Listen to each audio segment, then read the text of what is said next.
Mesdames et messieurs, bonsoir. 20h sur la RTS, le journal. Voici les titres. Le président Macky Sall inaugure les nouveaux locaux de l'état-major de la maison militaire devant les gendarmes et les policiers chargés de sa sécurité et celle de sa famille. Le chef de l'État a exprimé sa fierté de constater la montée en puissance et la réorganisation de ces structures. Bonne mission pour la suite, leur a dit le président. Sidiki Kaba remplace Amadou Ba, ministre de la Justice, puis ministre des Affaires étrangères, et par la suite ministre des Forces armées et dernièrement ministre de l'Intérieur. Il devient le 5e Premier ministre sous l'ère Macky Sall. Natif de Tambacounda, celui que l'on appelle affectueusement le Dougou Tigui, a une carrière politique et professionnelle couronnée de succès. Son portrait dans ce journal.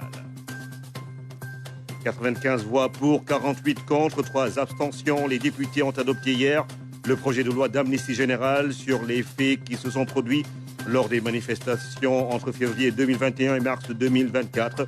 Comment les élus du peuple apprécient-ils cette mesure? Qu'est-ce qui la motive? Réaction et décryptage dans ce journal. Général, directrice générale, inspecteur des douanes, para-athlète, agricultrice. Les femmes sont à l'honneur dans ce 20h à une journée du 8 mars. La rédaction du journal télévisé et la RTS rendent hommage à ces Amazones faites d'esprit et de cœur engagées pour la promotion de leurs droits grâce à des compétences avérées. La tontine ou l'art de se faire du crédit entre femmes, très ingénieuse sur les questions liées à l'argent. La jante féminine perpétue cette pratique monétaire assez originale. Avec les sommes qu'elle collecte, certaines ont réussi à construire des maisons, ont pu acquérir des voitures, sinon réaliser leurs projets personnels. La rubrique économie nous plonge dans les secrets de cette tradition en espèces sonnantes. Bienvenue à tous. Le président Macky Sall a inauguré ce jeudi les nouveaux locaux de l'état-major de la maison militaire. Le chef de l'État s'est félicité de la réorganisation et la montée en puissance de cette structure chargée de la sécurité du président de la République et sa famille.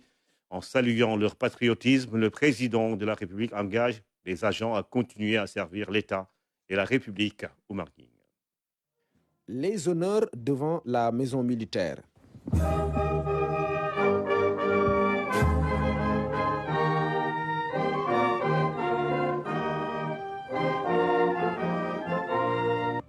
Un instant solennel pour la structure qui accueille l'autorité de tutelle, le président de la République. Ce matin, la maison militaire étrenne son nouvel état-major. Le président de la République, Macky Sall, pose l'acte symbolique en présence du gouverneur militaire, le colonel Adama Gueye. En visitant les nouveaux locaux, le chef de l'État constate en même temps l'amélioration des infrastructures et la valorisation des conditions des personnels, à l'instar des autres forces de défense et de sécurité. C'est avec plaisir que je m'adresse à vous. D'abord pour vous exprimer ma fierté et ma satisfaction sur le sens de l'honneur que vous donnez à votre mission, celle d'assurer la protection du président de la République, membre de sa famille, que vous faites avec honneur et dignité. Je l'ai dit tout à l'heure au colonel gouverneur militaire, j'ai vécu la réorganisation et la montée en puissance de la maison militaire. J'ai vu l'évolution des effectifs, mais également du matériel, de la logistique et des conditions. On ne fera jamais assez pour les conditions afin que vous puissiez en tout temps et en tout lieu servir dans les meilleures conditions. Et nous tâcherons toujours d'être attentifs, et même si je dois bientôt quitter mes fonctions, parce que ainsi va la vie des institutions, je vous engage à continuer à servir l'État et la République comme vous le faites si bien, puisque la gendarmerie nationale et particulièrement la maison militaire restent les remparts, les derniers remparts de la République, quelles que soient les situations. Et pour cela, je voudrais féliciter encore une fois le colonel gouverneur militaire ainsi que l'ensemble de ses collaborateurs. Et j'ai bien vu la diversité et la belle intégration également entre les éléments de la gendarmerie nationale et ceux de la police nationale. Et cela est extrêmement important. Donc, encore une fois, merci. Et bon, bonne mission pour la suite. Gardes rapprochés, escadrons d'intervention, groupes de protection et autres personnels administratifs et de services, les composantes de l'état-major sont dotées de moyens et équipements leur permettant de rester toujours fidèles à leur mission qui est de servir l'État avec honneur. Dans la foulée, le chef de l'État a fait un tour au bureau d'architecture et de conservation des palais nationaux.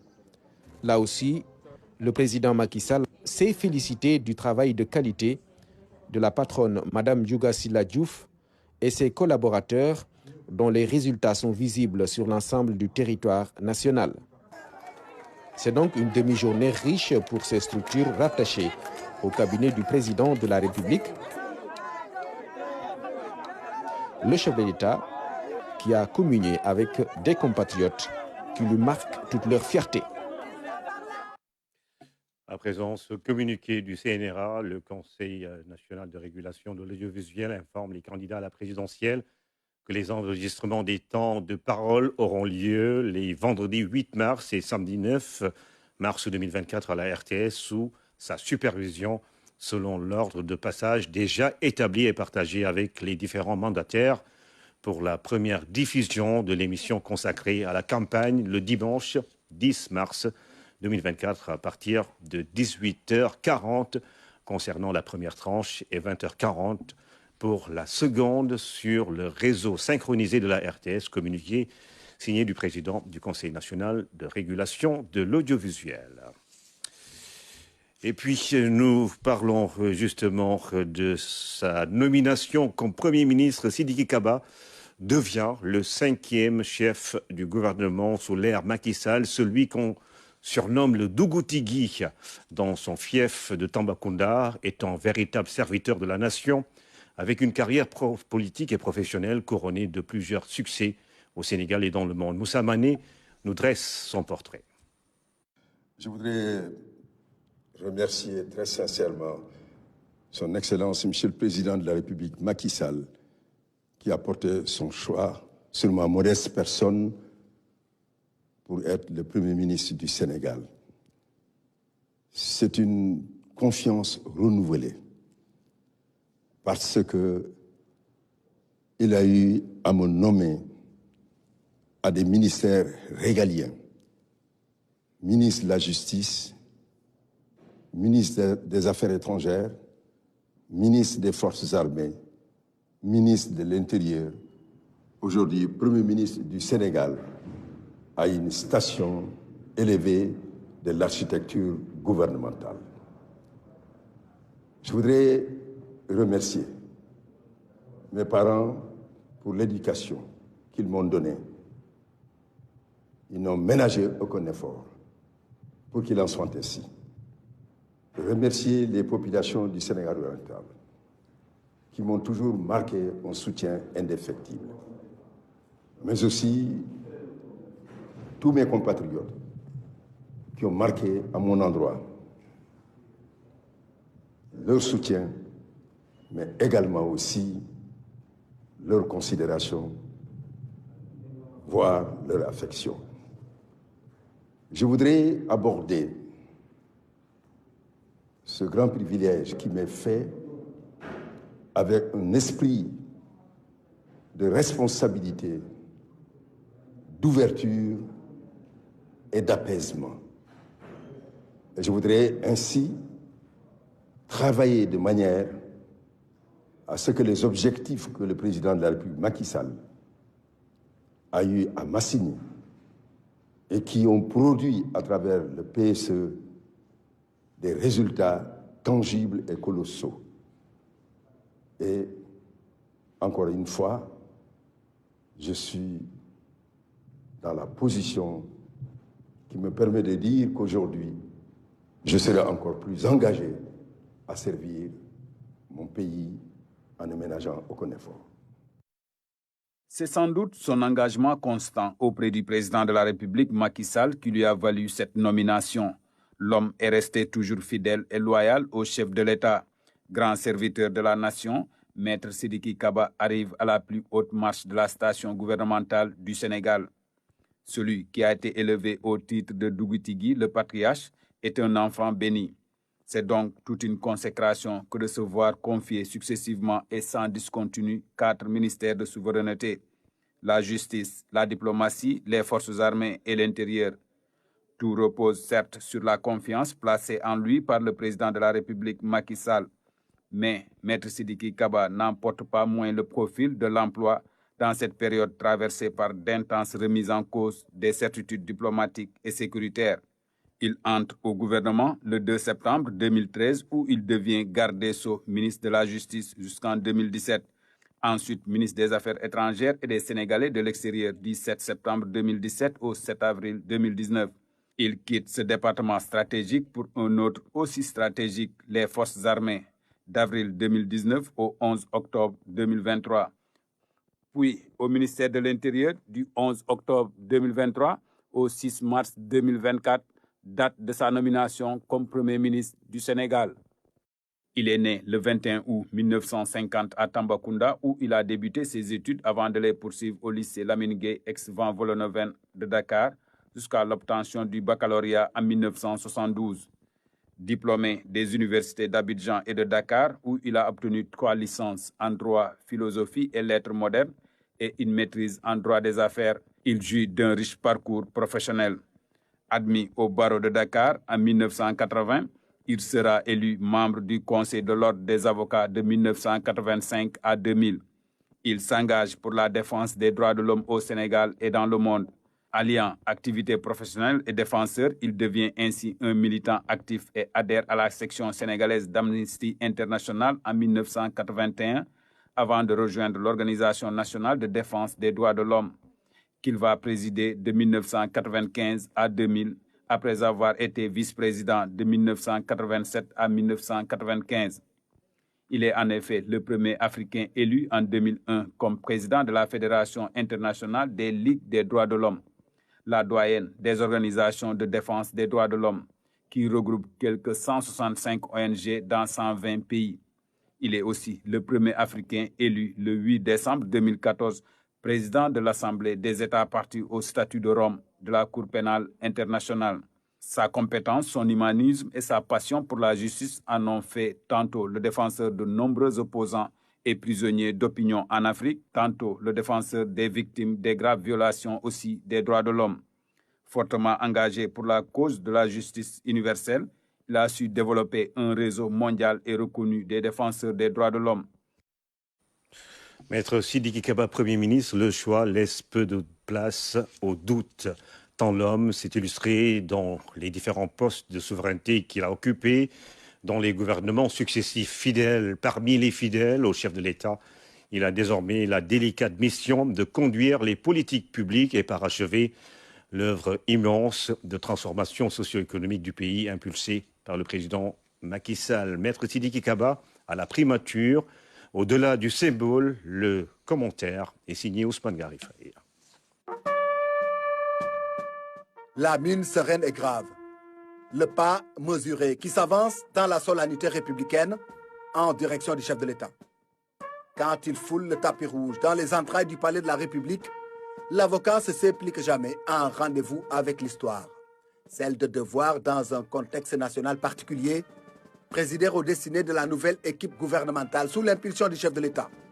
Un choix présidentiel qui procède d'une lucidité politique, tant celui qui hérite du fauteuil primatorial a séjourné de 2013 à 2024 dans tous les secteurs de la souveraineté nationale. Justice, diplomatie, défense, sécurité nationale, c'est un homme du sérail qui connaît donc la gloire, l'honneur et la confiance sans cesse renouvelée du chef de l'État qui arrive à la tête de la primature. Auréolé de tant de légitimité, le natif de Tambacounda vient ouvrir sans doute un chapitre nouveau dans la vie de l'État et de la République. Homme de rupture, intellectuel fascinant, l'avocat n'en est pas moins connu pour être une personne affable, un homme des relations humaines qui a imprimé ses marques partout où le devoir l'a appelé, dans les arcanes de l'État comme dans sa vie professionnelle, en devenant depuis ce 6 mars 2024 le 5e Premier ministre du président Sall, Maître Kaba devient du coup le 16e de l'histoire politique du Sénégal, avec un agenda sociopolitique qui lui laisse une très petite marge de manœuvre à l'acclimatation. Contraint par l'urgence et l'enjeu, l'avocat est appelé à imprimer une cadence soutenue à l'action gouvernementale pour parachever les chantiers présidentiels en cours et amorcer le début de réalisation de ceux qui doivent être. Cet après-midi, le président Macky Sall a procédé au lancement officiel des travaux de Diamond Green City sur le site du 4e arrondissement de la ville nouvelle de Diamniadio. Le promoteur entend réaliser un ambitieux projet immobilier. Le nouveau écoquartier propose 1856 logements répartis en différents types d'appartements offrant une variété d'options aux résidents à Aboubakry Kane. À un rythme de croissance rapide, la jeune ville de Diamniadio, âgée à peine de 10 ans, accueille un nouveau projet emblématique et ambitieux axé sur la durabilité environnementale et le bien-être des résidents.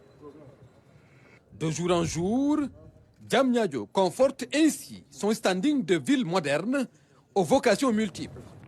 Vocation administrative, industrielle, éducative, scientifique et technologique, mais également sportive et diplomatique. Le tout facilité par des infrastructures de transport modernes avec l'autoroute à péage, le TER, qui connectera bientôt la ville à l'aéroport international Blaise Diagne. Aujourd'hui, nous confortons un volet essentiel, c'est le volet habitat de la ville. Un volet tout aussi important et nécessaire parce que les villes vivent par leurs habitants, qui leur donnent un supplément d'âme et de personnalité. Diamniadio s'applique à paraître magique pour faire comprendre aux usagers le messager des développeurs et promoteurs. Nous bâtissons pour que vous nous rejoigniez. La ville nouvelle de Diamniadio s'impose d'elle-même pour décongestionner Dakar et sa banlieue. Voilà pourquoi nous avons lancé les pôles urbains de Diamniadio, du Lac Rose, pour ne citer que cela, pour offrir de nouvelles possibilités d'habitat, d'investissement et de création d'autres activités et commodités indispensables aux établissements humains. Ce complexe immobilier Diamniadio Green City s'inscrit dans la dynamique en contribuant à la diversification de l'offre de logement de la ville. Je me réjouis de savoir que ce projet, qui s'établit sur 20 hectares, développera des écoquartiers en 4 phases avec un concept de vie urbaine offrant un cadre harmonieux de mixité où se côtoient le haut et le moyen standing. Le quartier comprend également des infrastructures éducatives, un pôle médical complet et des commerces pour répondre aux besoins des résidents. Cette offre d'habitat complète cette vision excellence qui est la vôtre. Cela fait 12 ans, aujourd'hui est une réalité. C'était nécessaire pour nous de ne pas être parmi les abonnés absents et d'offrir ce complexe qui présente ces infrastructures sanitaires, éducatives, culturelles, sportives et qui propose un environnement d'excellence au sein du pôle de Diamniadio que vous avez conçu et pensé il y a cela 12 ans. La mixité est indispensable pour plus d'humanité, une capacité d'accueil et d'intégration de diverses couches sociales. C'est ce que j'ai appelé le Sénégal de tous, le Sénégal pour tous. Au-delà de Diamniadio, le programme 100 000 logements se poursuit. C'est un programme que nous développons à travers le pays et qui répond également à cette exigence de mixité sociale. Je voudrais saluer ici et féliciter le promoteur, M. Nabil Riyad, pour son engagement à nos côtés avec cet important investissement dans ce projet d'envergure qui contribuera à façonner la nouvelle ville de Diamniadio, ce que j'appelle le Diamniadio de demain. Une ville que nous voulons moderne, industrieuse, mais écologique et conviviale. Nabil, je tiens à te saluer et surtout à magnifier ton engagement d'entrepreneur. Et je salue le fait que tu aies mis le social avant le business. Et cela mérite d'être souligné. En commençant par aménager des infrastructures sociales comme la mosquée, cette belle mosquée, et surtout pour la maternelle, l'école maternelle, sans même attendre le volet commercialisation.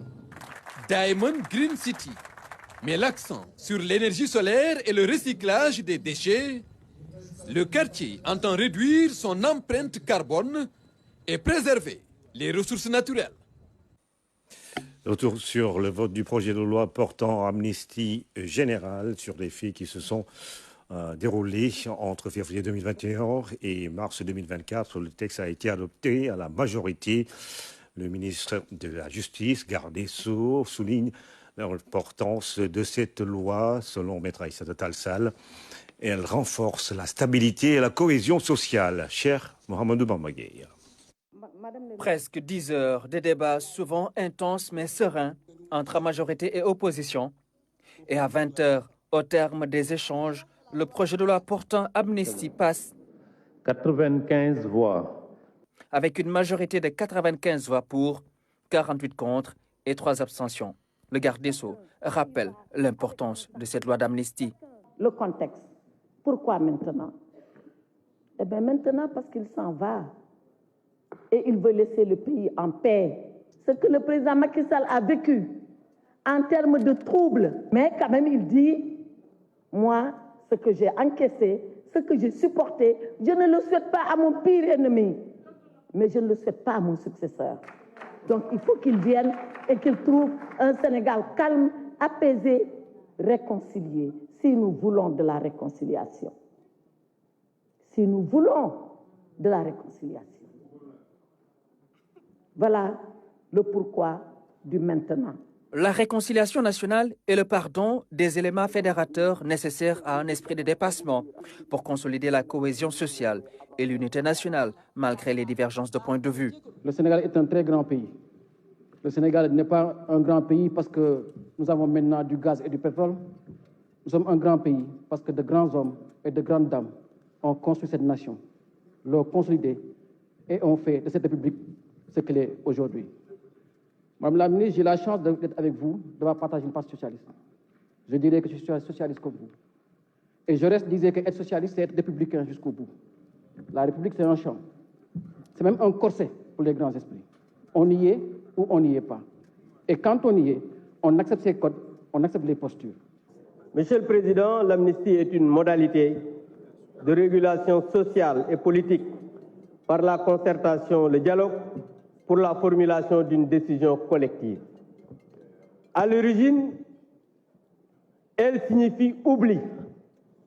C'est un acte public solennel et collectif par lequel les fautes d'une période sont pardonnées au nom des intérêts supérieurs de la nation avide de cohésion.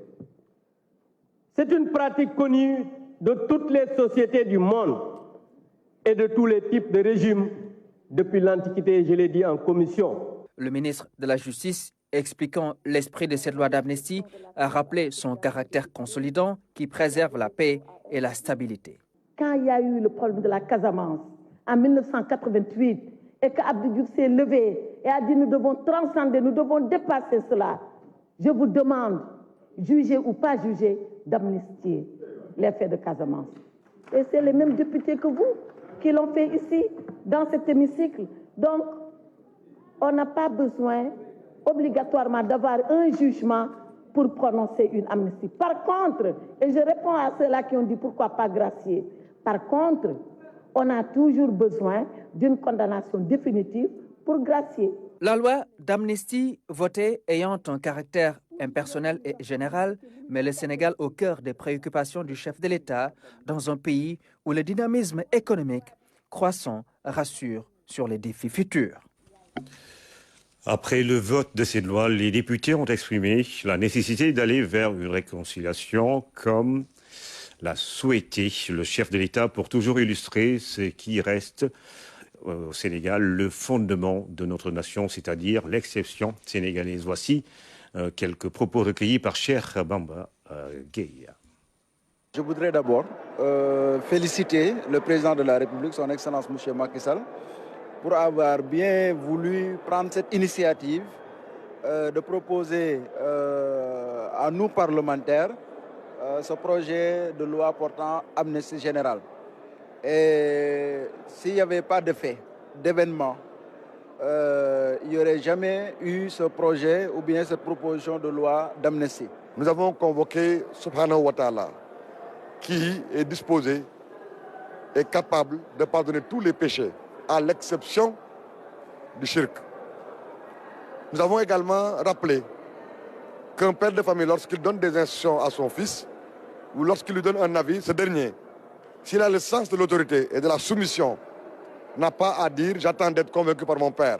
Qu'on puisse apaiser le pays, comme il l'a dit. Dans ses slogans, il avait déjà dit la patrie avant le parti. Et le Sénégal au cœur. Cela veut dire quoi? Cela veut dire que le président Macky Sall aime le Sénégal. Vu tout ce qu'il a fait pour ce pays, vu les réalisations exceptionnelles qu'il a fait pour ce pays. La majorité des députés qui ont pris la parole sont d'avis que le Sénégal mérite paix, le Sénégal mérite stabilité, le Sénégal mérite d'être réconcilié à lui-même. Parce que comme nous le savons, nous sommes un pays de teranga, nous sommes un pays de dialogue et de discussion. Et de cela, vraiment, naissent les bonnes décisions. En tout cas, nous félicitons le président de la République, d'abord pour son courage, mais aussi pour sa générosité. C'est le moment également de rendre hommage au président Macky Sall. Un homme pacifique. Un homme qui a le Sénégal au cœur, un homme qui a le Sénégal dans les veines. Et c'est quelqu'un, c'est un grand homme qui veut laisser un legs d'unité. Et puis je vous rappelle cette information, le Conseil national de régulation de l'audiovisuel, le CNRA, qui informe les candidats à la présidentielle que les enregistrements des temps de parole auront lieu les vendredis 8 mars et samedi 9 mars 2024 à la RTS sous sa supervision selon l'ordre de passage déjà établi et partagé avec les différents mandataires pour la première diffusion de l'émission consacrée à la campagne le dimanche 10 mars 2024 à partir de 18h40 concernant la première tranche et à 20h40 pour la seconde sur le réseau synchronisé de la RTS. Et puis nous parlons de cette réunion du bureau de l'Association des banques centrales africaines à Dakar. Il s'agit d'évaluer la mise en œuvre des décisions prises par le Conseil des gouverneurs. La session s'est tenue le 4 août 2023 à Livingstone, en Zambie. Plus de détails avec Mamoudou Sakini. Sur les 22 décisions de la 45e réunion ordinaire du Conseil des gouverneurs tenue il y a un an à Livingstone, en Zambie, 18 ont été mises en œuvre. Elles visent à l'atteinte des objectifs de l'Association des banques centrales africaines. Le principal objectif porte sur le développement de la coopération entre les banques centrales africaines dans les domaines monétaires, bancaires et financiers. In 2023, the number of countries that met the convergence criteria. Fin 2023, le nombre de pays qui répondaient aux critères de convergence s'est établi à 11 contre 6 en 2022. C'est encourageant compte tenu des nombreux défis mondiaux, régionaux et nationaux. Il s'agit notamment des incertitudes liées à la croissance mondiale, des chocs défavorables persistants et fréquents liés au changement climatique, ainsi que des tensions géopolitiques persistantes et croissantes, et l'endettement public aussi. Toutefois, nous devons continuer à faire tout ce qui est en notre pouvoir pour faire avancer notre programme de convergence macroéconomique en particulier l'intégration monétaire. Je note également des progrès que nous avons accomplis dans le cadre de la mise en œuvre d'une infrastructure du système de paiement panafricain et aussi dans le renforcement des capacités en matière de supervision bancaire transfrontalière, de réglementation de Bâle et de gestion de crise, des résolutions de bancaires et de fintech. Climate change shocks, persistent and growing geopolitical tensions. D'autres progrès ont été notés. Il est aussi important de noter que beaucoup de travail a été accompli dans le cadre de la communauté des superviseurs bancaires africains, CSBA, pour atteindre notamment l'objectif d'une supervision bancaire transfrontalière sur le continent africain. Il s'agit notamment de finaliser le protocole d'accord multilatéral PAM, de désigner des points focaux pour coordonner des activités intégrées dans les DIPAM. Le gouverneur de la Banque centrale des États de l'Afrique de l'Ouest, BCEAO, salue la volonté de ses pairs pour le rayonnement de l'association. L'AFCA constitue un maillon clé dans le processus d'intégration régionale en Afrique. Et je voudrais réaffirmer l'engagement de la BCEAO à soutenir activement les idéaux de l'association qui consistent à promouvoir la coopération monétaire en Afrique, la stabilité financière et le développement économique. Le bureau de l'Association des banques centrales africaines s'est réuni au moins 2 fois par an. Créée en 1963, l'association compte actuellement 41 membres. Elle travaille sur la mise en place d'une monnaie unique et d'une banque centrale commune en Afrique. Le 8 mars oblige, la rubrique économie s'intéresse aux tontines avec S. Un système souvent organisé par les femmes pour faire du microcrédit entre elles. Aminata Mbengue s'est rendue à Yumbel Komiko où Mère Aïssa et sa fille Raki, vous allez le voir, s'investissent dans le financement des femmes via cette pratique qui est devenue culturelle. Des tontines de 3 à 20 millions de francs CFA qui ont permis à de nombreuses femmes d'acquérir des maisons, des voitures ou de réaliser tout simplement leurs projets personnels. Tontine et autonomisation des femmes, c'est le sujet de la rubrique de ce jeudi. Mère Aïcha Fall arpente les escaliers pour retrouver ces femmes, membres de son groupement créé depuis quelques années. La cinquantaine révolue, cette militante de l'autonomisation des femmes ne cesse de s'investir pour améliorer les conditions de vie des femmes. Elle octroie des financements sur fonds propres. Je vais démarrer avec sama doom bi Racky Fall waaw ci somme bu ndaw boo xam ne moo ma ko proposé ne ma dama bëgg ñu liggéey fond bi ñu jël ko di ko financer jigéen ñi ñuy liggéey di am ci lu ñu jàpp. Jour boobu lañu sol suñuy daal ngoon googu dem ci quartier bi koñ bi comme fii lañu dëkk ci maire yi di jaay taabal yeeg ñii di jaay ndugg yeeg yooyu ñu dem foofu waxtaan ak ñoom proposé leen ñoom it ñu sawar ci ñii ñu bu ñu xoolee xam ne kii war nañ la jox 50 000 ñu jox la 50 000 ki nga xam ne war nañ ko jox 25 000 ñu jox la 25 000 après ngay rembourser ñu teg ci benn ci bu ndaw intérêt bu ndaw boo xam ne du la gaañ. Des microcrédits qui ont permis à ces femmes de renforcer leurs activités. fukki junni lañ déparé këram lañ ko doon fekki mu diñ jox fukki junni ñi dem di dem ba liñ soxla mu jox ñu wax dëgg yàlla ñu di si liggéey ñi nit ñi ngi góorgóorlu man moom jën laay jaay su ma xëyee jaayi jën 4 heures laay jóg su ma ñëwee ngoon gi tam damay saaf sama gerte caaf ak sama gerte xott. Au-delà de ces financements, Mère Aïcha Fall a également mis sur pied une tontine de 5 000 francs. Comme noonu la dañuy jaay am na lu ñu yëngatu naa formé benn natt boo xam ni mercredi par mercredi ba mercredi ku ci nekk joxe 2000 francs yi bañ ko dajalee ñu nekk benn romb muy 100 000 francs bu ñu tiiree fi ñu tiiree lañ lay jox sa 100 000 nga yóbbu waaw pour nga doolee ko sa njaay. À l'image de sa mère, Racky Fall décide elle aussi de suivre ses pas. Elle gère aujourd'hui plusieurs tontines qui vont de 3 millions à 20 millions de francs CFA. natt yu ma yor dafa bëri. natt yi am na 5 millions am na 10 millions am na 20 millions am na 3 millions macha allah. faral bokk ci natt yi commerçant yi commerçante yi moodu yi faatu yi surtout maa moodu yi faatu yi. Des tontines bien organisées avec des modalités de souscription bien définies. C'est assez organisé, comme vous l'avez dit. Parce que nous en avons des contrats de souscription. Toute personne qui est censée adhérer à nos tontus doivent impérativement remplir ces papiers. Et on l'exige aussi, sa carte d'identité, sa photocopie de la carte d'identité et 2 photos et son domicile également. dama ibbi assurance boo xam ne ku feebar tey ji mu nga bokk sama natt nga feebar mu nga bokk sama natt yàlla tere nga décidé boobaa kenn du la topp boobu assurance mooy fay moo tax ku ci bokkati léegi sama natt yi mag yi préfère ngay ñëw assurer sa bopp waaw. Les tontines de Recky Fall ont permis aujourd'hui à beaucoup de femmes d'acquérir une maison, une voiture ou de réaliser tout simplement leurs projets. 2,5 millions. waaw yàgg na moom yàgg na def na léegi 2 ans dëgg yàlla ma xamante ne rakki nag muy nit ku jub nit ku baax ku sérieux waaw réaliser nañ ci moom dëgg yàlla ndax ñu ngi siy liggéey di ci gis suñu bopp di paasal nañ ci suñu doom mu tukki.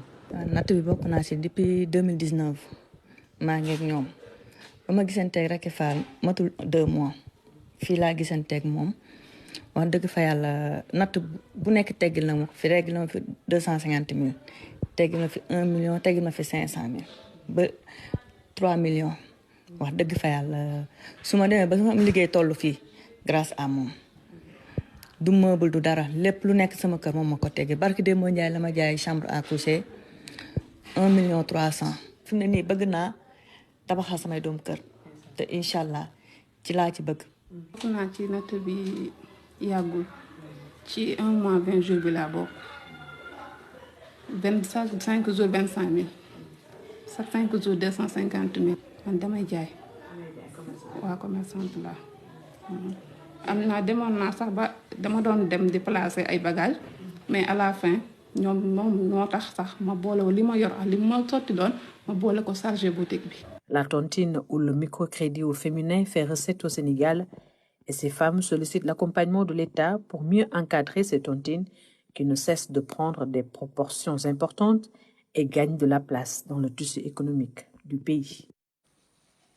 Après les questions d'argent, une question s'impose sur la parité. Selon l'article 277 du Code de la famille au Sénégal, durant le mariage, l'autorité parentale est exercée par le père en qualité de chef de famille. La question suscite encore beaucoup de débats. Les défenseurs des droits de la femme souhaitent la réforme de la loi. Le sujet est diversement apprécié par les religieux, notamment Mamoudou Sakiné. Au Sénégal, l'autorité parentale est dévolue à l'homme. Une disposition de l'article 277 du Code de la famille. Les défenseurs des droits de la femme méritent pour une révision de cette loi. Je pense que ça doit être revu quand même. Et moi, ce que je proposerais par rapport à cela en tant que parlementaire, c'est de revoir les modalités, parce que aussi nous devons s'adapter par rapport à la réalité. En renforçant quand même, mais aussi en élargissant, surtout aux mamans, par exemple, qu'ils aient la possibilité de donner une autorisation à leur fils. Parce que par exemple, si vous prenez l'exemple, par exemple, d'une femme qui a son enfant, peut-être qui est divorcée, ainsi de suite. Maintenant, si elle veut voyager avec son fils, elle sera obligée d'attendre l'autorisation du père pour qu'elle puisse partir avec son fils. Je pense que ça, ce n'est pas intéressant. Le débat est diversement apprécié du point de vue religieux. Cela est attesté dans le livre de la Genèse, dans la Bible, au chapitre 2, verset 18. Il les créa hommes et femmes. Et voilà pourquoi l'homme quittera son père et sa mère, s'attachera à sa femme et tous deux ne feront qu'une seule chair. Alors, vu sous cet angle-là, il faudrait tout simplement dire que l'homme et la femme sont complémentaires dans ce qu'il convient de dire l'éducation des enfants. Cet enseignant-chercheur au département d'arabe de l'université Cheikh Anta Diop de Dakar a une autre lecture de la question. Ah non, les autorités publiques sont là. Il faudra les circonscrire et laisser l'autorité publique de pouvoir légiférer et de les résoudre. Les résoudre du point de vue purement moral et éthique à travers les rencontres, la formation et du point de vue judiciaire, quand il y a un différend entre les deux époux en cas de séparation pour les enfants mineurs. En cas d'abus, c'est la justice qui va s'en occuper pour trancher. Parce que on a des statistiques que de nuit attaquer le principe. mais c'est la déviation qu'on doit résoudre. Loolu mooy faille bi am ci li ñu bëgg a def nii léegi. Que gis nañu ay abus, ñun non abus bi l'origine c'est quoi? C'est l'autorité de la puissance paternelle. Pour résoudre cela, il faudra se verser dans l'autorité parentale. Alors là, c'est démesuré. Malgré la controverse autour de l'autorité parentale, les femmes se battent pour une égalité. Elles se heurtent à des pesanteurs socioculturelles. Nous nous battons pour que ce code de l'enfant soit voté. Nous ne l'avons pas encore réussi, parce que vous savez, il y a beaucoup d'associations de femmes. Et nous discutons aussi bien avec les religieux, les chefs coutumiers, tout ça, pour avoir ce code, parce que c'est quelque chose de sensible. C'est pourquoi on n'a pas encore réussi à l'avoir. Mais nous sommes en train de nous battre pour que ce code soit mis sur la table. En attendant le vote modifiant le code de l'enfant, le débat va se poursuivre. Quant à l'évolution de l'autorité parentale en faveur des femmes, la perspective reste ouverte. L'article 277 dont on parle du Code de la famille au Sénégal régit la puissance paternelle. Il enlève pratiquement à la femme toute responsabilité sur son enfant quand elle est mère. Une disposition archaïque selon certains Sénégalais qui plaident pour sa réforme, alors que d'autres optent pour son maintien. Voici quelques réactions. J'avoue vraiment que c'est une loi ancestrale. Ça doit être révisé conformément à ce que nous vivons. Et je suis pour l'autorité parentale partagée, je peux même dire l'autorité parentale égalitaire. Voilà, moi je préfère ça. Pour le bien-être de l'enfant. On doit revoir cet article pour au moins départager les deux parents. Parce qu'il peut y avoir un divorce. Donc la femme va être pénalisée. Moi je suis pour l'autorité parentale partagée. Et pourquoi? Parce que les parents, tout le monde naît égaux et que les parents sont égaux par rapport à l'enfant. Donc je pense que ce qui incombe à l'homme incombe à la femme. Donc je suis pour la révision de l'article 277 du Code de la famille. Moi je suis contre, hein, parce qu'un homme, c'est le chef de famille, c'est lui qui doit diriger. Et on est musulman, c'est surtout ça. Et le dernier mot doit appartenir toujours à l'homme, même en cas de divorce. La femme doit avoir l'autorisation parentale pour pouvoir éduquer ses enfants comme l'homme. Et avoir l'entente aussi au niveau, même s'il y a du divorce aussi, ça ne doit pas poser des problèmes. En attendant que cette question soit définitivement réglée, nous allons parler de la première femme nommée directrice générale de l'hôpital principal de Dakar, Général Fatou Fall, qui a un parcours militaire et hospitalier élogé. La spécialiste des hôpitaux militaires est une fierté pour les femmes de l'armée sénégalaise, leader dans son domaine. Elle allie compétences, rigueur et vigilance dans son travail, qui est Fatou Fall, la première femme sénégalaise de l'armée. Réponse dans ce portrait signé Fatou Diouf. On la surnomme la Dame de Fer. Fatou Fall, première femme de l'histoire des armées sénégalaises, a porté le galon de général. Du chemin, elle en a fait.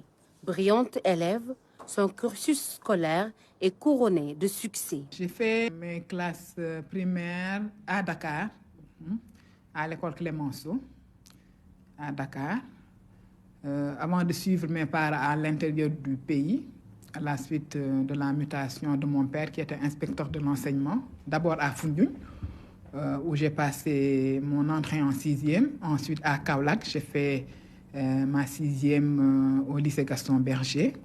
Et puis, dans le souci d'avoir une stabilité scolaire, je me suis installée à Thiès, où j'ai pu poursuivre mes études jusqu'au bac. Après le bac S, elle intègre l'école militaire de santé. Nous sommes en 1985. 8 ans plus tard, Fatou Fall soutient sa thèse de doctorat, la première de sa génération. Depuis, elle ne cesse de gravir les échelons. J'ai occupé successivement les postes de médecin adjoint à l'infirmerie hôpital de Ouakam, l'actuel HMO que vous connaissez, puis médecin adjoint au centre médical de garnison de l'armée de l'air, avant d'être nommé médecin assistant à l'hôpital principal de Dakar, à la suite du concours de recrutement d'assistants des hôpitaux militaires. Donc, j'ai pu poursuivre mon cursus ici à l'hôpital principal de Dakar comme médecin assistant. Ensuite, comme spécialiste, après le concours de recrutement de spécialistes des hôpitaux militaires. Carriériste, la spécialiste des hôpitaux militaires allie travail et études.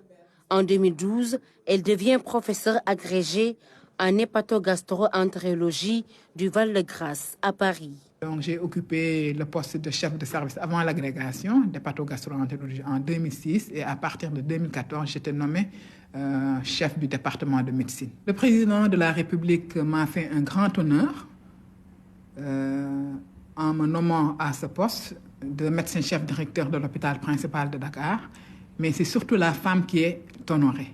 Sa nomination en 2023 comme directeur général de l'hôpital principal de Dakar est le couronnement d'une belle carrière dans la médecine militaire. Le professeur Fatfal, je pense qu'elle est là depuis à peu près 27 ans, depuis 1997. Donc un parcours hospitalier, on va dire, énorme. Et cette expérience médicale est doublée d'une expérience militaire. Elle a fait toutes ses classes en garnison et dans les opérations extérieures. Je me souviens en particulier qu'en 2006, c'est le général Fatfal, alors capitaine ou commandant, je crois, qui m'a relevé au Libéria. C'est une dame qui est très compétente, qui est très engagée auprès des patients et auprès de l'hôpital, je devrais dire. Et je pense qu'elle mérite bien d'être à la tête de l'hôpital parce qu'elle est là depuis très longtemps. Elle a mené une belle carrière médicale et une très belle carrière militaire également, puisqu'elle a atteint le plus haut niveau de la hiérarchie en termes de grade militaire.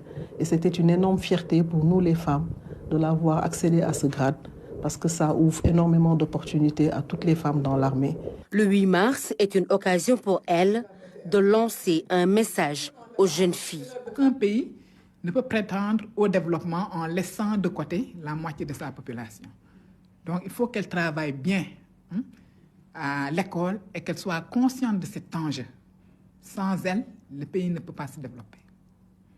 Donc je les encourage à bien travailler à l'école, à être patiente et à être endurante. Première femme générale de l'armée, première femme militaire doctorante en médecine. Général Fatou Fall est aussi la première femme directeur général de l'hôpital principal de Dakar. Son ambition, faire de cette structure un hub médical.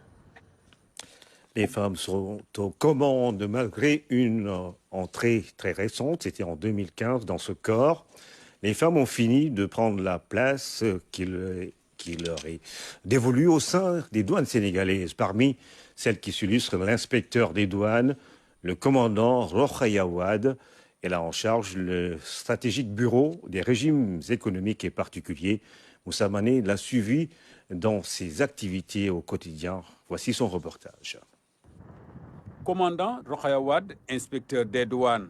Elle dirige le bureau des régimes économiques et particuliers à la direction de la facilitation et du partenariat avec l'entreprise. Pour mettre en œuvre des dispositifs de facilitation qui existent dans la réglementation douanière, pour leur permettre d'être beaucoup plus compétitifs. La douane, qui se veut au service de l'entreprise, a placé la facilitation et l'accompagnement des usagers au cœur de son action. Le bureau du commandant Wade est le pivot de cette politique. À titre d'exemple, on peut citer le régime de l'entrepôt de stockage qui permet aujourd'hui aux entreprises de pouvoir importer en suspension des droits et taxes et de pouvoir les utiliser ensuite en fonction de leurs besoins et avoir une certaine facilité par rapport à la trésorerie. Nous avons aussi le régime de l'entrepôt industriel qui permet aux entreprises de transformation surtout d'importer en suspension des droits et taxes les matières premières. Visite d'entreprise, traitement de dossiers d'agrément, accueil et orientation des entreprises. Commandant Wade court dans tout le pays. Des embouteillages à Dakar au Sénégal profond. Aujourd'hui, nous embarquons avec elle direction Tambacounda.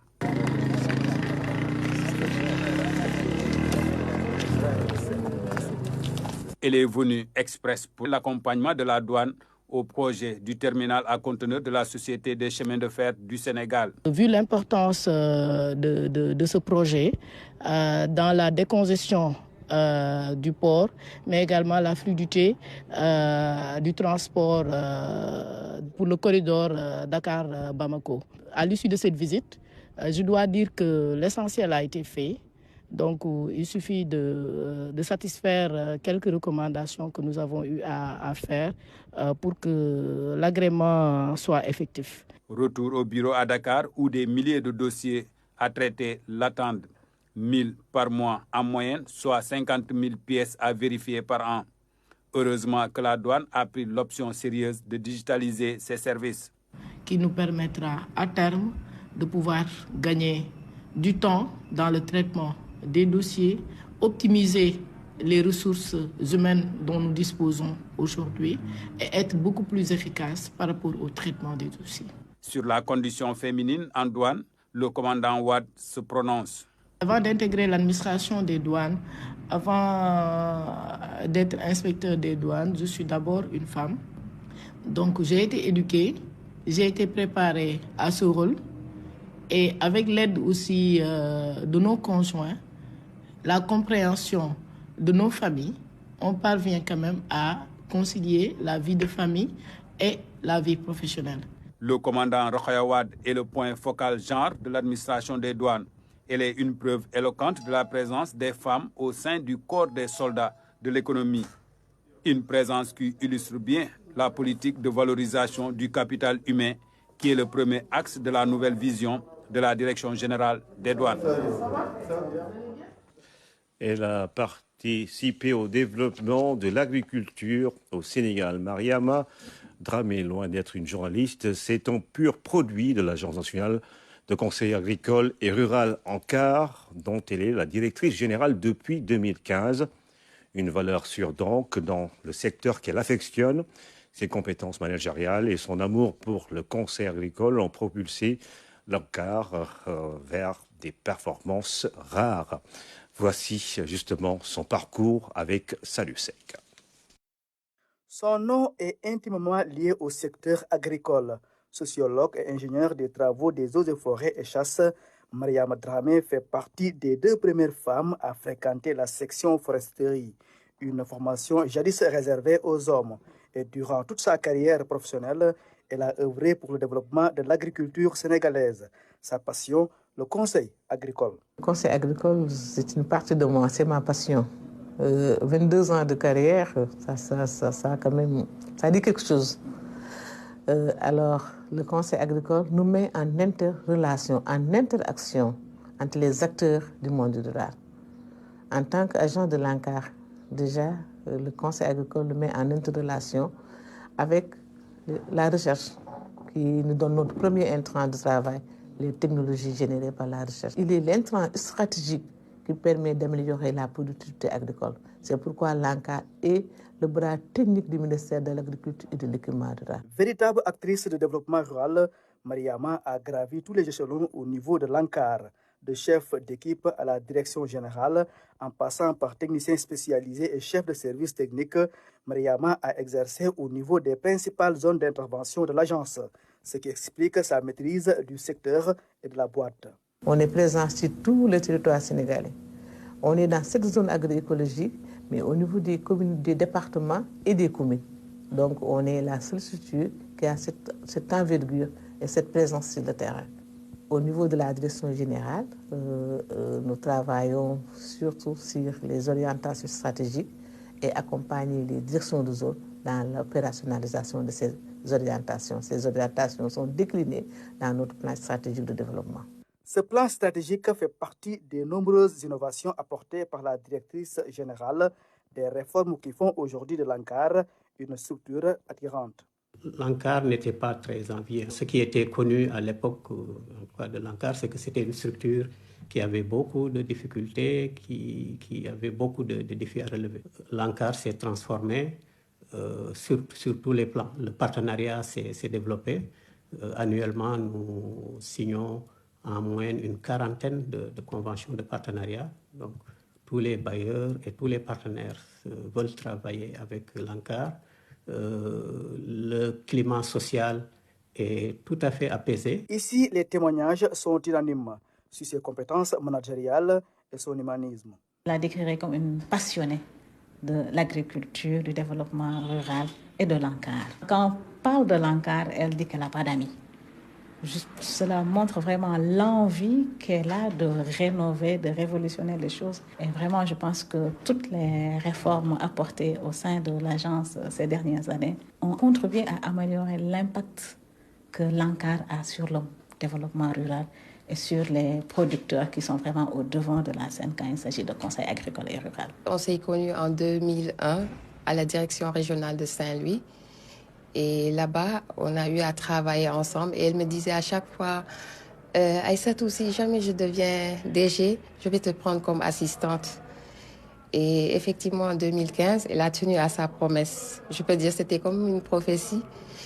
Et la promesse s'est réalisée. Elle m'a pris comme assistante. Et vraiment, je ne peux que la remercier. Elle est une grande travailleuse. Vraiment, l'ANCAR, c'est comme sa famille. Je dirais comme son enfant, sinon son aîné même. Dans son rôle d'appui et conseil aux producteurs, plusieurs approches sont déroulées pour accompagner l'État et les producteurs dans les différents programmes d'augmentation de la productivité agricole. Si on met en place les semences, les engrais, le matériel agricole, sans une bonne formation, sans une bonne information, donc ça va être de la science sans conscience. Le conseil agricole permet aux producteurs de découvrir, d'avoir à leur portée toutes les technologies les plus innovantes, qui ont de plus de valeur ajoutée, qui ont des valeurs ajoutées beaucoup plus importantes. Et l'ANCAR accompagne dans la fourniture, dans le transfert de ces technologies générées ici et d'ailleurs, pour vraiment permettre aux producteurs d'améliorer la production. Comme je l'ai dit, quand on parle de production, on vise la production dans ses différentes formes, de la production au produit final, à la mise au marché. L'ANCAR accompagne les producteurs, accompagne les acteurs de la chaîne de valeur. Chevalier de l'Ordre national du mérite, Mariama Dramé a reçu plusieurs distinctions nationales en récompense des services rendus à la nation. Nous parlons des femmes rurales à Gaillé. Les femmes rayonnent dans l'agriculture. Beaucoup d'entre elles consacrent de longues heures de travail dans les champs. Et ce, en dépit des contraintes liées à cette activité. Abdouad a fait le tour. Des tomates, toutes fraîches, fruits d'un travail rigoureux réalisé par les femmes de Gaïa, dans le département de Dagana. Depuis 9 heures, Fatou est à pied d'œuvre dans ses plantations de tomates. Normalement, je commence à 8 heures, mais je prépare d'abord le petit déjeuner et à 9 heures, je suis là. Depuis ce matin, je suis en train d'irriguer. À 13 heures, elle prend la pause. Elle doit aller préparer le déjeuner pour sa famille.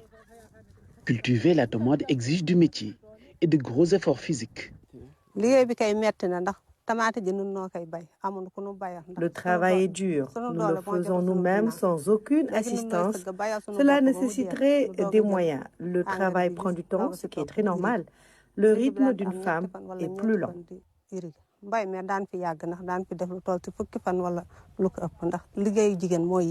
Dans ces périmètres maraîchers, tout le travail se fait à la main, ce qui rend la tâche très difficile et les rendements très faibles.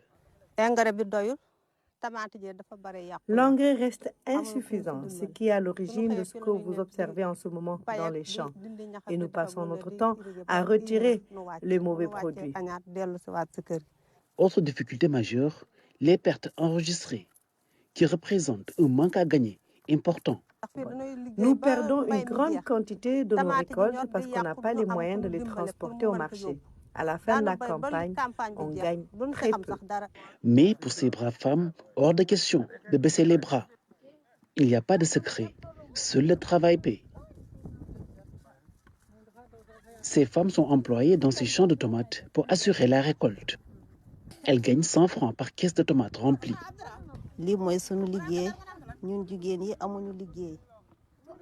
C'est notre gagne-pain. Tous les jours, on assure la cueillette. Un travail laborieux. On gagne 100 francs par caisse. C'est très peu.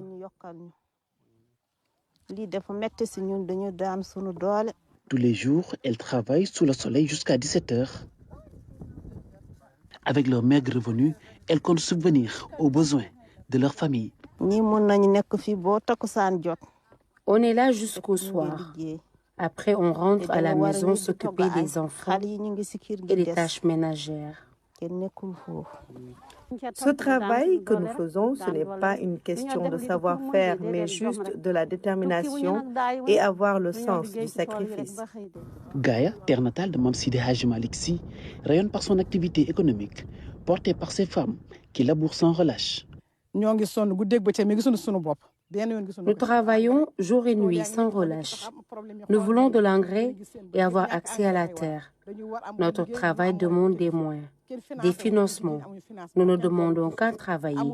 Et les femmes de Gaïa excellent dans ce domaine.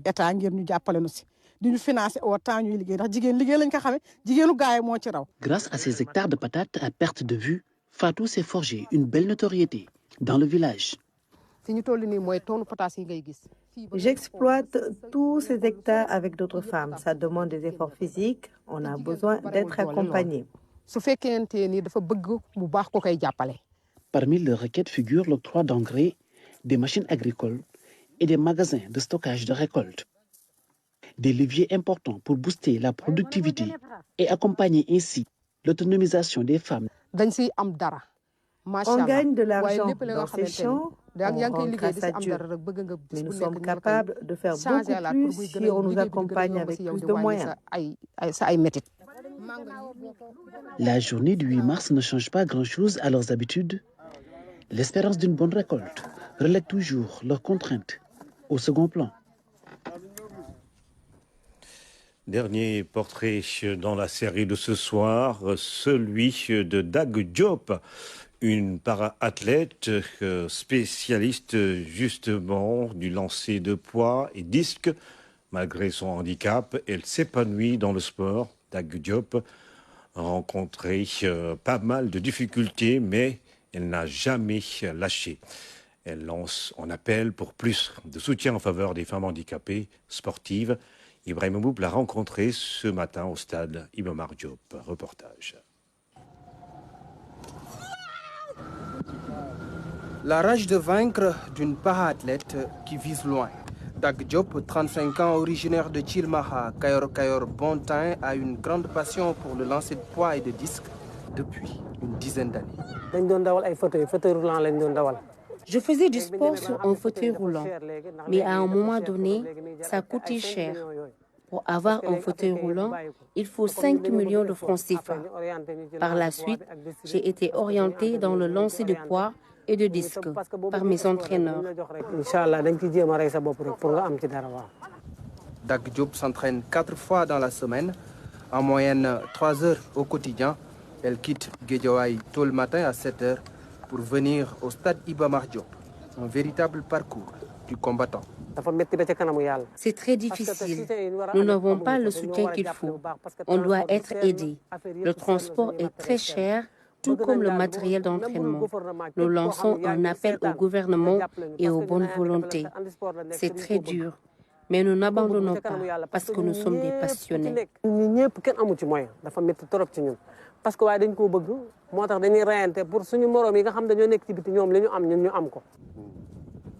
Malgré tous ces obstacles, Dag Diop a participé à 2 Jeux africains et à 2 Jeux paralympiques à Pékin et à Rio. Elle prend part aussi à beaucoup de meetings. Son handicap ne l'empêche pas de vivre sa passion et d'occuper sa place dans la société.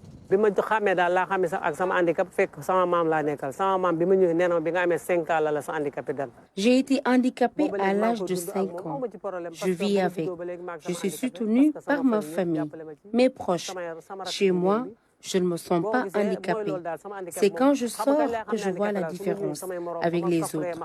Cela dit, je suis bien épanouie avec mon métier de tailleur.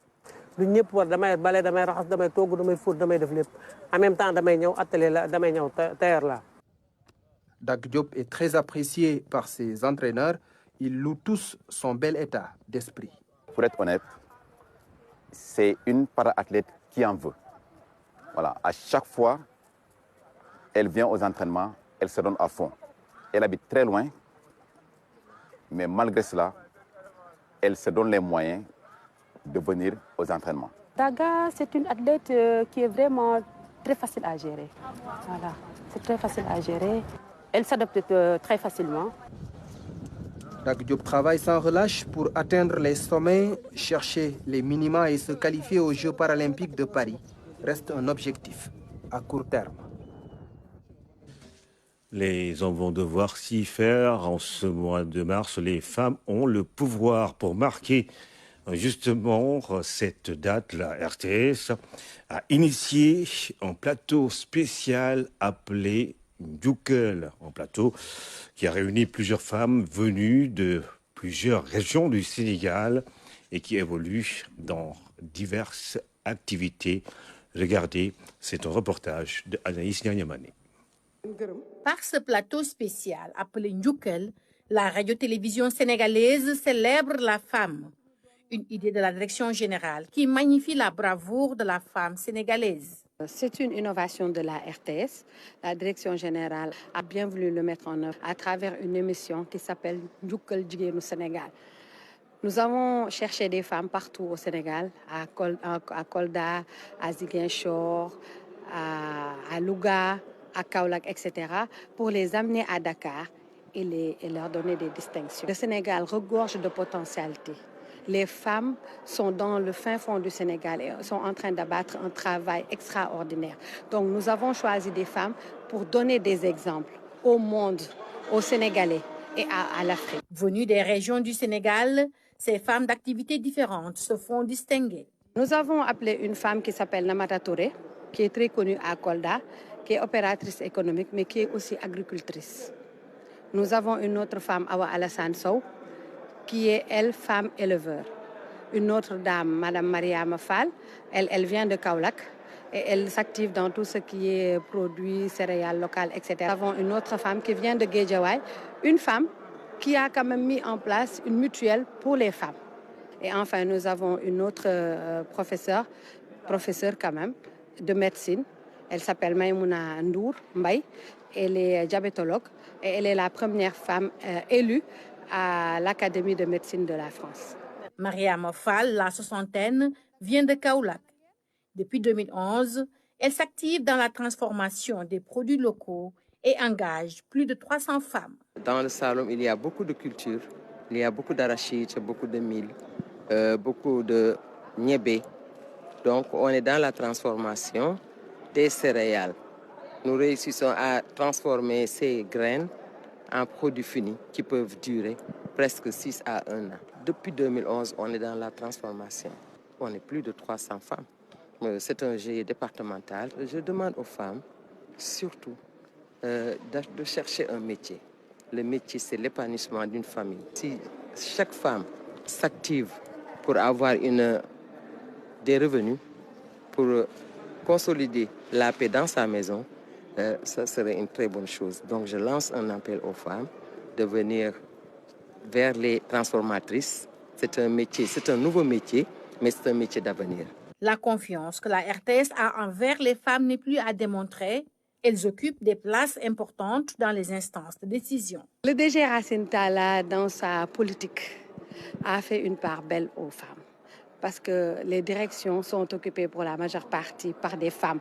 Et c'est des instances de décision. Donc aujourd'hui, les femmes peuvent être fières. Les femmes sont compétentes. Parce que tous les combats qu'elles mènent, elles les gagnent.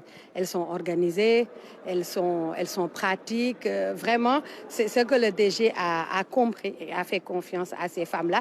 Et c'est quand même une première, je crois, dans l'histoire de la RTS. Cette journée dédiée aux droits des femmes est une occasion pour rendre hommage à ces braves dames qui s'activent quotidiennement dans le développement social et économique du pays. Njukel donc aux femmes du Sénégal. Le carême à présent, un fort moment de prière et de méditation pour les fidèles chrétiens au collège de la Petite Côte de Joal. C'est devenu une tradition depuis des décennies. On y célèbre le chemin de croix, un instant de recueillement pour plus d'une centaine de jeunes élèves de cet établissement privé catholique. En plus des paroissiens, d'autres fidèles viennent participer à cette démarche de foi durant ce mois. Fatimata Banelba. 12 heures en ce vendredi saint du temps de carême. La chaleur suffocante n'a pas empêché les élèves du collège de la Petite Côte de Joal d'effectuer les 14 stations du chemin de croix pour revivre la souffrance de Jésus. Dans la grande salle comme dans la cour de l'école, une centaine de fidèles chrétiens est venue assister à ce traditionnel chemin de croix, animé par Abbé Clément, économe au petit séminaire Saint-Joseph de Ngazobil. Une découverte et un beau moment de partage et de prière pour chacun. Il y a cette pastorale scolaire qui fait que les pasteurs viennent toujours vers les élèves, soit pour la catéchèse, soit pour des enseignements, soit pour les confessions, mais aussi en ce temps fort du carême pour le chemin de croix. C'est une présence qui montre, d'abord c'est une école privée catholique, mais aussi qui vient redonner la force, de la dynamique à ces élèves, à ces enseignants qui veulent vivre leur foi. La passion du Christ vécue pour rappeler les souffrances du monde. Il était important également de rappeler ce qu'est le chemin de croix, qui n'est pas seulement le récit de la mort de Jésus, mais un texte qui parle aussi de nous, de l'actualité et de la pénitence. C'est quelque chose qui a été voulu par l'Église pour vivre la passion de notre Seigneur Jésus en suivant le chemin que lui-même a entrepris, donc le chemin du Golgotha, et en revivant d'une certaine manière la souffrance qu'il y a dans le monde, dans la prière, dans la compassion, mais surtout dans le soutien mutuel. Entre lecture du texte d'évangile, chant, recueillement et écoute, cette jeune assemblée a prié dans la ferveur.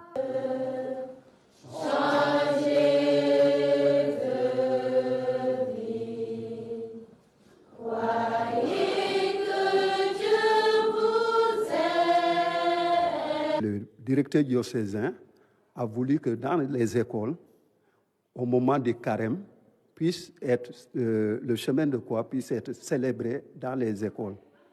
C'est une démarche de foi, parce que c'est une école privée catholique. Donc, il y a des temps forts où nous devons avoir des célébrations. L'importance de cette cérémonie, c'est que nous revivons l'instant où Jésus a été crucifié sur la croix. Nous le revivons. Le jeune chrétien doit s'engager, donner sa foi au Christ, de toujours croire en lui surtout, car sans lui, l'être humain n'est rien en fait. Le jeune chrétien, ce n'est pas forcément le jeûne. Donc vous pouvez juste jeûner et vous pouvez prier, partager, donner, se réconcilier, faire pénitence. Pas que les élèves de cet institut, mais il y a d'autres qui viennent des collèges et des écoles qui sont dans les environs. Alors c'est toujours une communion fraternelle quand nous partageons l'Eucharistie, quand nous prions ensemble et quand surtout nous méditons durant ce temps de le carême, ce chemin de croix ensemble. 13h15, fin de la cérémonie. Malgré la chaleur accablante qui darde encore ses rayons, tous ont assisté avec beaucoup de bonheur à la traditionnelle cérémonie du chemin de croix. Cette démarche de foi dans les écoles reste un souhait du directeur diocésain. Sport pour terminer, la 13e édition des Jeux africains débute demain au Ghana, une compétition multisport qui est organisée tous les 4 ans depuis 1965 pendant 2 semaines. Les meilleurs sportifs du continent seront en lice dans quelques 30 disciplines avec une délégation forte de 130 membres. Le Sénégal sera représenté dans 12 disciplines avec l'ambition de faire mieux qu'en 2019. Ibrahim Mboup. Le Ghana, le pays de Kwame Nkrumah, l'un des pères fondateurs du panafricanisme, s'apprête à accueillir les meilleurs sportifs du continent. Accra, la capitale du pays, plus de 4 millions d'habitants, et Cape Coast, dans le centre du Ghana, sont les 2 villes hôtes de la compétition.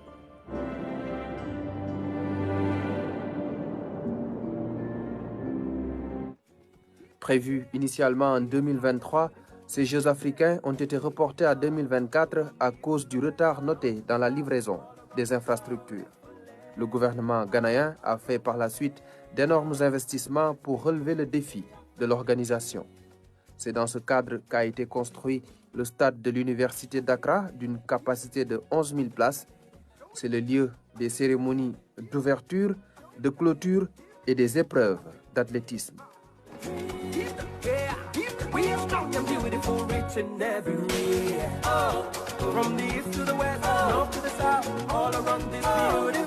D'autres infrastructures ont été mises en place pour les différentes épreuves. Les Jeux africains ont une grande dimension politique au-delà des enjeux sportifs. Les 54 pays du continent seront tous représentés. La première édition a été organisée en 1965 à Brazzaville, au Congo. Près de 60 ans d'histoire, de records et de performances. Avant de vous quitter, je vais vous faire lecture de ce communiqué du CNRA. Le Conseil national de régulation de l'audiovisuel informe les candidats à la présidentielle que les enregistrements des temps de parole auront lieu les vendredis 8 mars et samedi 9 mars 2024 à la RTS, sous sa supervision selon l'ordre de passage déjà établi et partagé avec les différents mandataires pour la première diffusion de l'émission consacrée à la campagne électorale le dimanche 10 mars 2024 à partir de 18h40 concernant la première tranche et 20h40 pour la seconde sur les réseaux synchronisés de la RTS, communiqué signé du président du Conseil national de régulation de l'audiovisuel. C'est la fin de cette édition. Merci de nous avoir suivis. Rendez-vous avec l'information un peu plus tard dans la soirée.